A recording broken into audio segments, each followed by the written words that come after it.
Hey guys, welcome back to the channel. So today what we're doing is working on my son's Buick. I don't know that I've showed it to you yet, but that's what we're working on today. So I know I showed you this in another video, so I'll go ahead and flip the camera around. So this is the ABS pump and then the module that goes on top of it. This is his, and that is his old module. So I bought this one on eBay. I got the whole pump with the module for like 40 bucks. And that module right there is like 200 bucks if you buy it new. So I just bought a used one. We'll take a gamble on it. Hopefully it fixes it. And hopefully this module is not bad too. Hopefully it'll solve the issue. I had thought about just putting this whole new pump on. You can see they just cut the lines off. It come out of a junkyard. But this pump,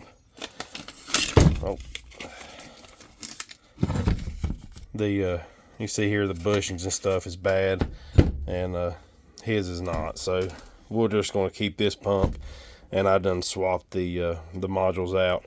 So I'm just going to finish tightening these bolts down, and we'll try to get it put back in the car. Alrighty, so I'm gonna kind of do like just a short how-to. I don't really do a lot of that on this channel just because I don't feel like I'm good enough to be making how-to videos. I'm just kind of a do-it-yourselfer. I don't really think I'm qualified to be teaching other people. But there is one thing I want to go over, and hopefully if you watch this video and you're doing this job, it'll help you out. I've seen a lot of videos, just watching stuff on this GM style brake pump and module. People have a really hard time getting this module out, and the reason why is, so if you can imagine, this is mounted right here on the inside of the driver's side frame. So this is right between, like, your transmission would be over here, and you got your frame rail here, and this is right up against the floor pan basically, and the bolts for it is on top. And it is extremely difficult to get to these back two bolts. These are not too hard. They're fairly easy. These two right here are extremely difficult to get to. I seen a video where a guy was kind of cussing about GM and how hard they made these to get to. So I'm going to give you a little cheat. It makes it so much easier. If your brake lines are free, like mine were, you can just unscrew them right here. It wasn't hard at all. Mine wasn't rusted. Like this one over here in this case, these are pretty rusty and they probably wouldn't come off without twisting the line. So you probably wouldn't get these off, but maybe, I don't know. Somebody didn't take the time. They just cut the line. Obviously it was a junkyard. But if you don't want to bleed your brakes and you don't want to remove your lines, all you got to do is take these 3 bolts out here. This is where it mounts onto the frame. You can see a little hook where it goes into the frame. There's a little hole that hooks into these, and then you got 3 bolts, 1 here and 2 on this side. You can simply just pick this up, unhook your wiring, pick this up off the frame, and you have a good 3 or 4 inches that you can drop without bending the brake lines to get to those top 2 bolts. I understand like where the guy was coming from that was cussing about how hard these are to get to, because they are hard to get to. But if you just take those 3 bolts out and you can drop it down about 6 inches and you can get those 2 bolts out. In my case, the bolt heads on the back side was completely rusted flat. There was no bite left. It's a Torx bit, and I had no bite left, so I had to take mine off. That's why I just took the brake lines off. And I ended up taking an angle grinder. And you can see right here, I just took an angle grinder and cut those bolts off. These 2 came out. These 2 would not. They were completely rusted. And they wasn't rusted shut, they were rusted down. Like there was no bit left to, there's nothing to grab onto. So in my case, I had to take it off. This one was not rusted, so the bolts come right out. So in the case of this one, I could have took those 3 bolts out, just dropped it down. You don't want to bend or creak crease your lines, but just drop it down a little bit. So, you know, imagine it's on the frame here. You just take them 3 bolts out and you just kind of tilt it down, and then you can get to these other 2 holes. If you're doing this job, I hope that makes it a little bit easier for you. It is kind of a pain to get to, but it's not that bad of a job. I think I took it out in maybe 30 minutes, and that was me taking all 5 of the brake lines loose. But where I took all 5 of the brake lines loose, I am going to have to bleed the brakes now, so there's kind of a downfall of that.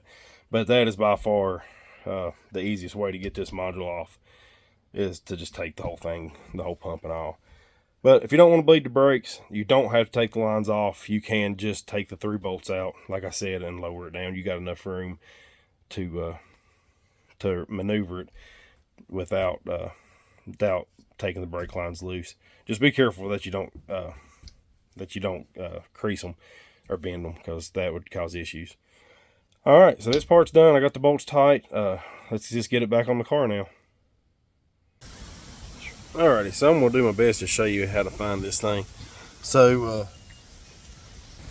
it's right behind the driver's tire in the front.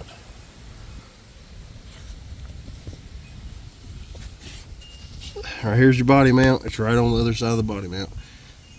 Right here's where it goes.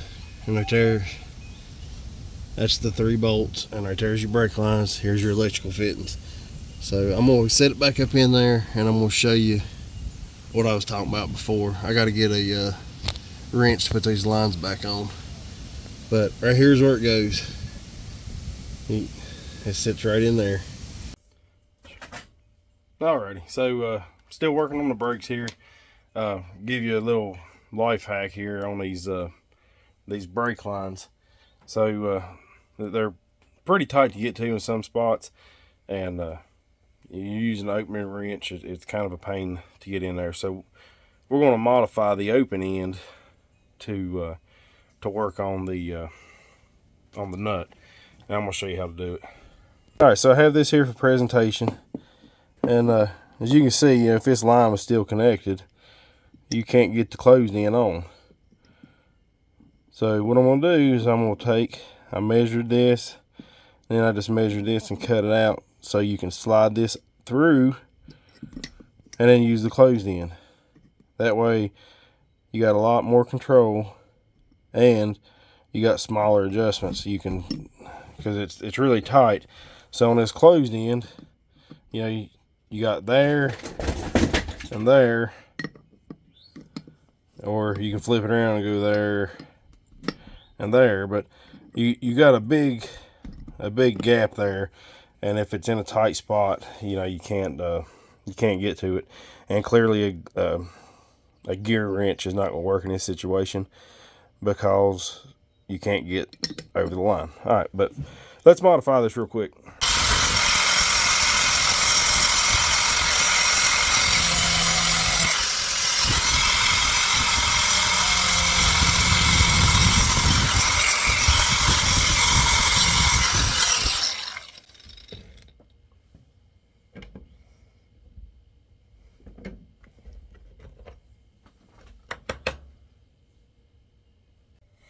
Alrighty, so what we have now is a closed end wrench that you can use like an open.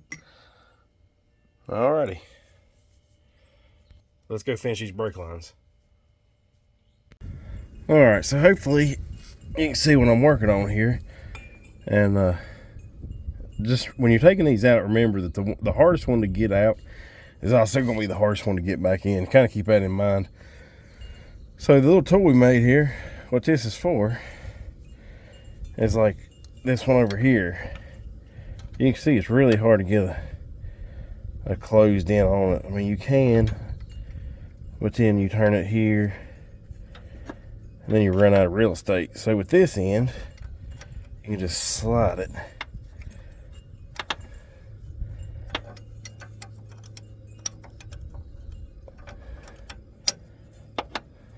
You still don't have much room, but it's a lot easier than trying to find the exact spot and flipping your wrench around 100 times.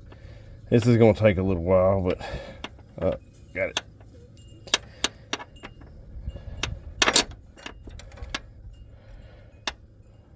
Alrighty, so I'm not going to bore you with tightening all these down.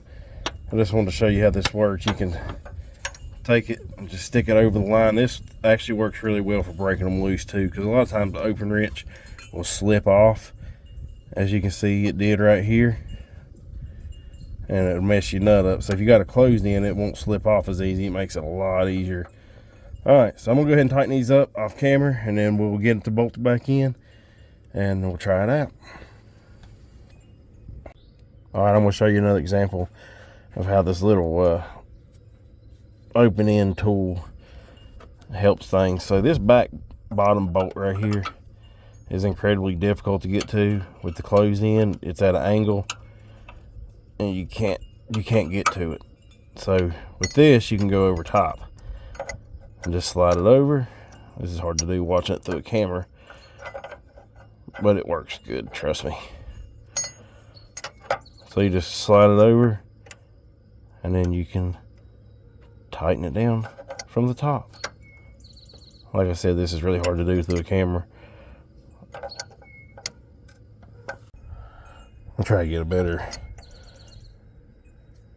view on it like this. I can actually use my hand.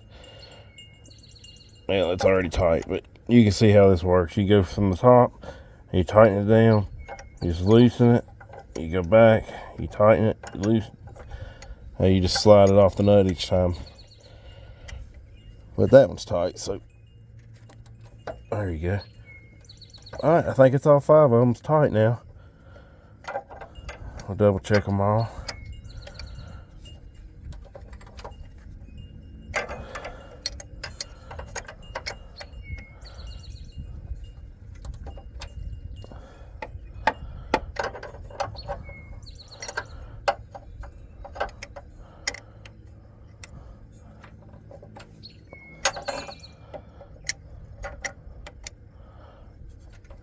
Alright, yeah, they're tight. I've made these before in the past, but I didn't have one in a 9/16, and that's what this is. So I just went ahead and made me a new one, and I've got duplicates of these, and it's just a old cheap Harbor Freight one, so I'm not really out of anything. And the right tool for the job really helps. Alright, let's get all this pinned back up and we'll try it out. Alrighty, so check the code. The code's cleared. Everything is off the instrument cluster now. So the ABS module did fix the problem. That's what it was.